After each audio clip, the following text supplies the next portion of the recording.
Then we come home. He has his room and the other one has his room.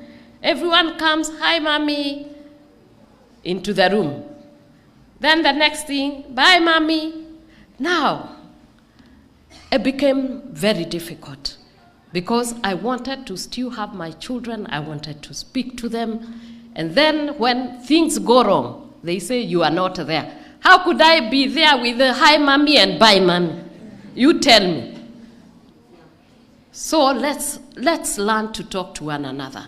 And there is no better place to be than to your parents. We love you and we care about you. And all the things you see, may they be crazy things that we are doing trying to protect you.